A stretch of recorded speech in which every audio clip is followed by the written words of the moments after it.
جو ہیں وہ جینیٹک یا میٹابولک ڈیزیز کے چانسز کو بڑھا سکتے ہیں؟ جی یہ کافی ریلیونٹ سوال ہے، خاص طور پہ ہماری ملک کی پاپولیشن کو مد نظر رکھتے ہوئے، اور اس ٹاپک کو اپروچ کرتے ہوئے ہمیں بہت کلچرل سینسٹیوٹی کو مد نظر رکھنا بہت ضروری ہے.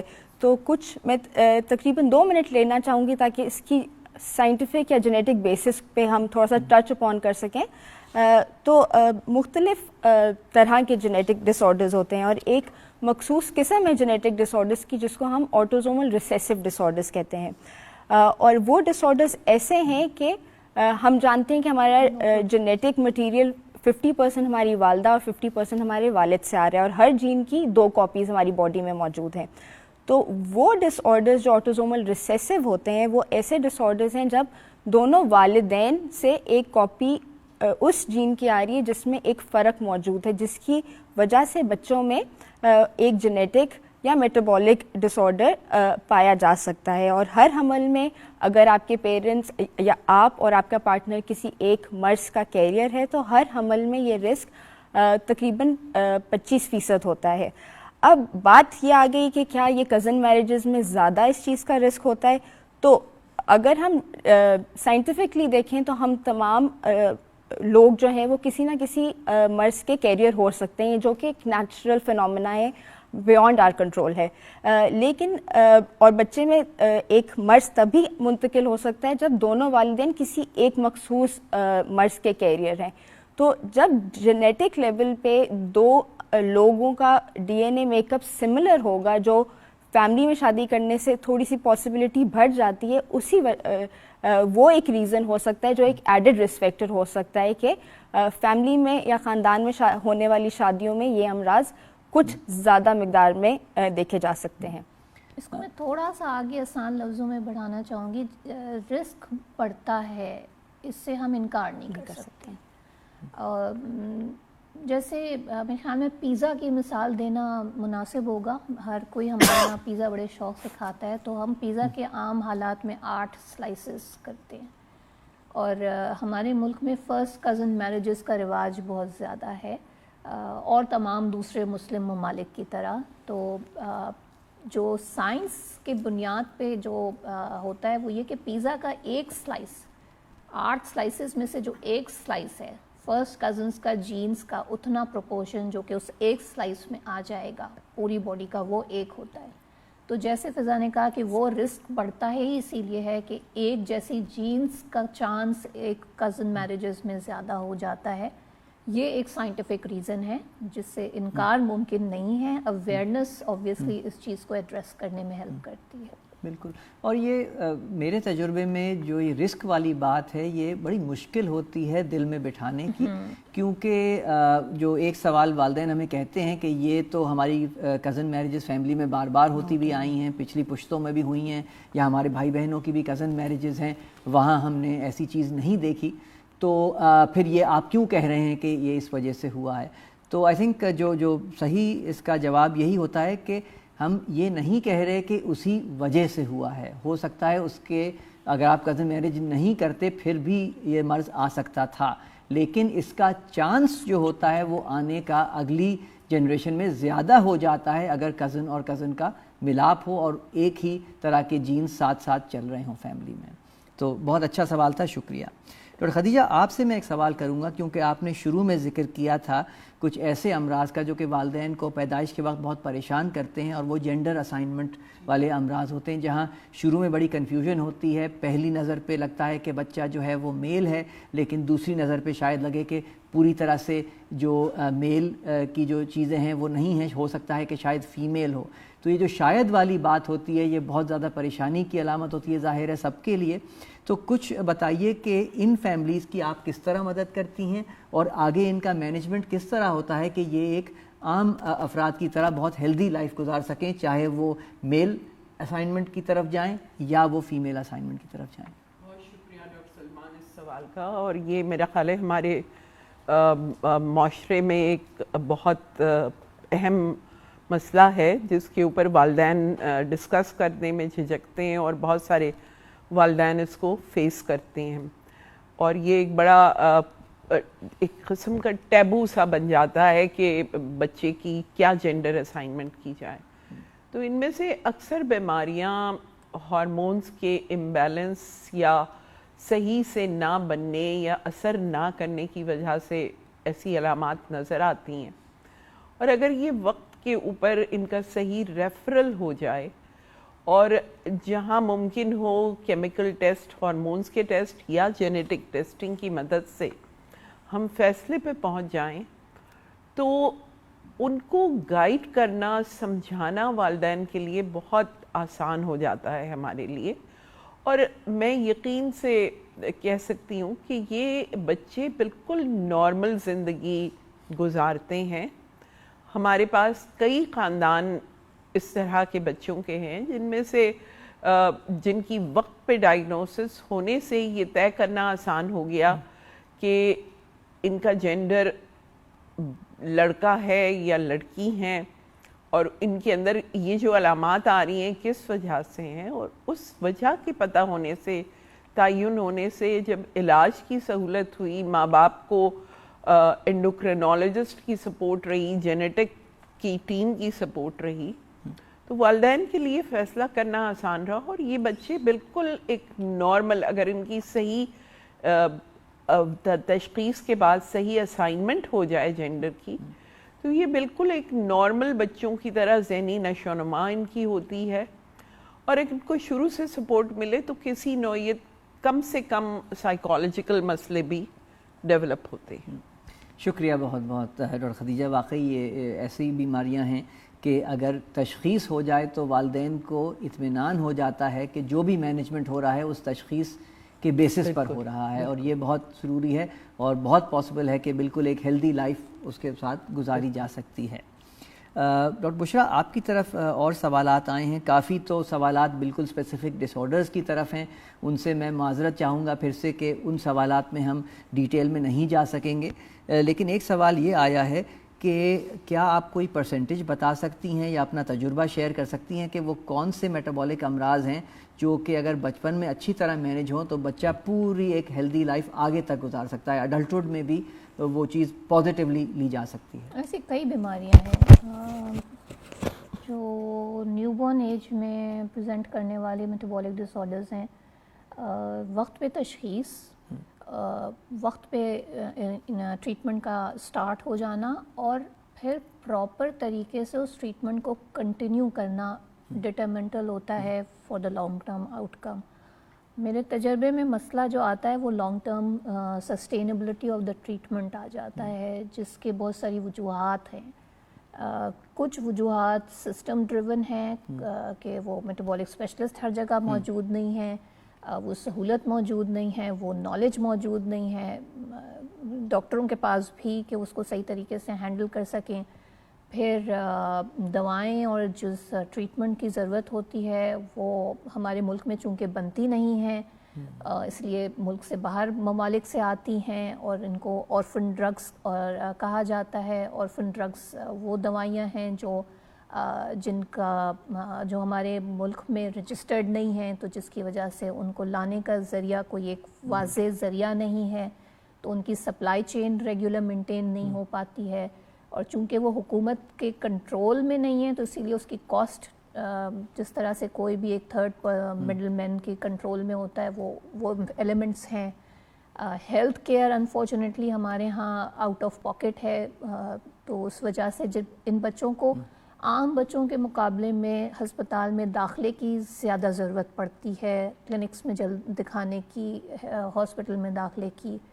سو یہ ساری وجوہات والدین کے لیے ایک ایڈیشنل برڈن بنتی ہیں جس کی حقیقت سے ہم انکار نہیں کر سکتے، اور یہ ہمارے لانگ ٹرم آؤٹ کم کو ڈٹرمن کرتی ہیں. بالکل. تو وہی ہے کہ ایک پورا انفراسٹرکچر چاہیے ہوتا ہے جو کہ کچھ ہلکے ہمارے ملک میں بننا شروع ہوا ہے، لیکن بات ظاہر ہسپتال سے شروع ہوتی ہے، اسپیشلسٹ سے شروع ہوتی ہے، ٹیم سے شروع ہوتی ہے. اگر والدین کو وہ ٹیم شروع میں مل جائے تو پھر کافی وسائل، کافی انفراسٹرکچر چاہے یہاں موجود نہیں ہو، لیکن لوگوں کی مدد کے ذریعے ڈاکٹر بشرا اور وغیرہ ہم لوگ سب مل کے کوشش کرتے ہیں کہ وہ چیز آپ کو مہیا ہو. اس میں میں دو چیزیں صرف اگر ایڈ کر سکوں کہ evidence of standard of care what ever has been recommended اور از بین ریکمینڈیڈ بائی اینی ڈاکٹر، تھوڑا سا اس کے اوپر ضرور دھیان دینے کی ضرورت ہوتی ہے. اور دوسرا، جیسے ڈاکٹر ختیجہ بھی بول رہی تھیں، ڈاکٹر فضا بھی بول رہی تھیں، یہ صرف ڈاکٹروں کے بس کی بات نہیں ہے. اس میں ملٹی ڈسپلنری ٹیم ورک آ جاتی ہے، جس میں سائیکالوجسٹ ہیں، سوشل ورکرز ہیں، ہمارے لیبارٹری کے ساتھی ہیں، ہمارے فارمیسی کے لوگ ہیں، ہماری حکومتی ادارے ہیں. یہ سب مل کے جب تک اس چیز کو نہیں لے کے چلیں گے تب تک اس چیز کو افیکٹولی نیشنل لیول پہ امپلیمنٹ کرنا مشکل ہے. بالکل. ایک اور سوال بہت ضروری ہے، بہت سے لوگ سوال کر رہے ہیں تھیراپیز کے بارے میں. جین تھیراپی کی بات چلی ہے، ایک خاص مرض ہے SMA جس کے لیے جین تھیراپی نکلی ہے، اور بہت سے لوگوں کا سوال ہے کہ کیا وہ والی تھیراپی فلاں مرض کے لیے ہم استعمال نہیں کر سکتے، یا وہ تھیراپی آ سکتی ہے نہیں. بہت سارے چیلنجز ہیں جین تھیراپی میں.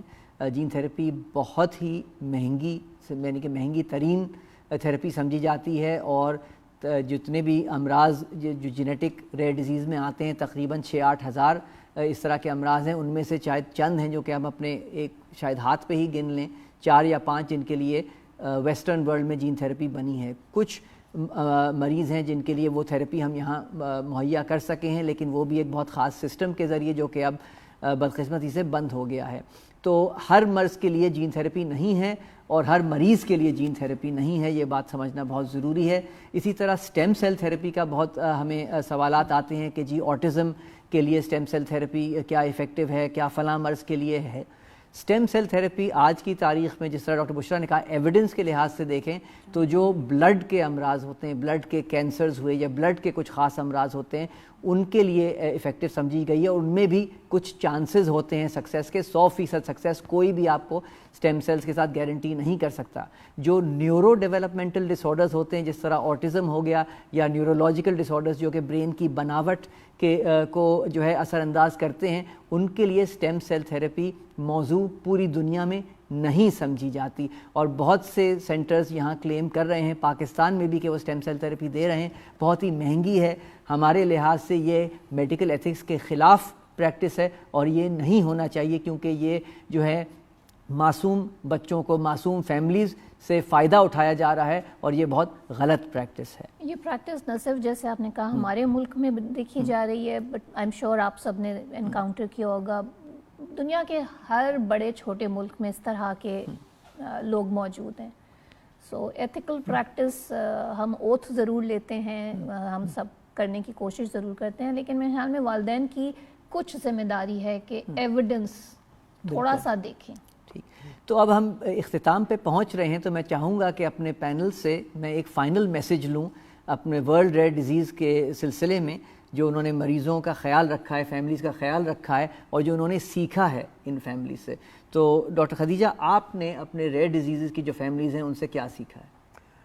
میں نے ان سے، سلمان، ہر مریض ہمیں کچھ سکھا کے جاتا ہے، لیکن ایک چیز، اگر وہ ہمت سے رہیں اور ڈاکٹر کے اور جو کیئر پلان کو، جیسے بشرا کہہ رہی تھی، فالو کریں، تو وہ بہت اچھے نتائج دیکھتے ہیں.